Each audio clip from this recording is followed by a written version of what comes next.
এইবার সরস্বতী পুজোর সকালে আমি চলে গেছিলাম আমার ছেলের স্কুলে অঞ্জলি দিতে। আগের বছরও গিয়েছিলাম, এই বছরও সেম। গিয়ে দেখলাম মায়ের মুখ সুন্দর করে খোলা হলো, আর তার সাথে মায়ের পুজোর আয়োজন চলছিল। একাধারে মাকে সাজানো হচ্ছিল। আর এখানে একটা টুইস্ট ছিল, স্কুল থেকে একজন পুরোহিতকে ঠিক করা হয়েছিল পুজোর জন্য, কিন্তু ফাইনালি পুরোহিত কিন্তু আসতে পারলো না সময় মতো। সেখানে বিপ্লব স্যার নিজের হাতে নিষ্ঠার সাথে পুজো করেছে। আগের বছরও উনি পুজো করেছিলেন, এই বছরও হয়তো মা চেয়েছিলেন ওনার হাতেই পুজোটা নেওয়ার।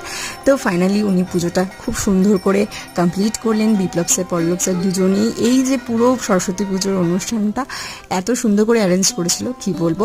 এখানে দেখতে পাচ্ছ পাশে খিচুড়ি, লাবড়া, চাটনির আয়োজন হচ্ছে। আর গরম গরম খিচুড়ি দেখতে আলাদাই একটা লোভনীয় ব্যাপার। আর সরস্বতী পুজোর স্কুলে গিয়ে খিচুড়ি প্রসাদটা নেওয়ার, এটার যে একটা আলাদা লেভেলেরই মানে আনন্দ, কি বলবো জানি না, আমার তো দারুণ লাগে। আমার ছেলের এই খিচুড়িটা কিন্তু অসাধারণ লেগেছে। তো তোমাদের সরস্বতী পুজো কেমন